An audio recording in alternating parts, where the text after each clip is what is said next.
So నాకు తెలియట్లేదు, ఏం మాటలు తెలియట్లేదు. ఈరోజు నేను ఇక్కడ ఉన్నానంటే బికాస్ ఆఫ్ రామోజీరావు గారు. గొప్ప మనిషి అండి ఆయన. అంటే అంటే ఎంత ఇదంటే ఆయన దగ్గర నేను నేర్చుకున్నది ఏంటంటే డిసిప్లిన్ అండి. ఒక టైమింగ్ మెయింటైన్ చేయడం, టైంకి రావడం, టైంకి వర్క్ చేయడం. మెయిన్ వచ్చి కష్టాన్ని నమ్ముకున్న వాళ్ళు ఎప్పుడు బాగుంటారో నాకు చెప్పేవాళ్ళు అనమాట. నేను ఎప్పుడు అడిగేదాన్ని, సార్ ఈ ఏజ్లో కూడా ఇప్పుడు వచ్చి మీరు ఆఫీస్లో ఈ రామోజీరావు దీంట్లో మనం ఇక్కడ షూటింగ్ చేస్తామన్నమాట.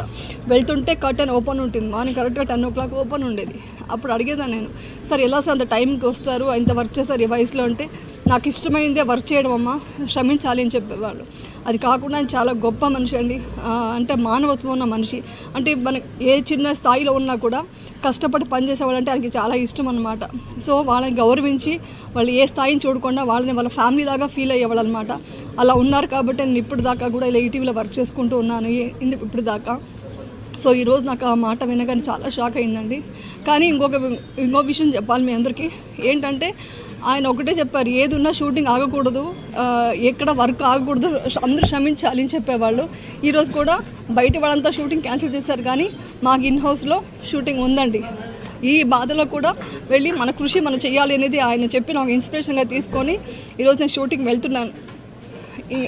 ఆయన గొప్ప పవిత్రమైన ఆత్మకి శాంతి జరగాలనేసి ఆ దేవుడిని మనస్ఫూర్తిగా కోరుకుంటున్నాను. Thank you.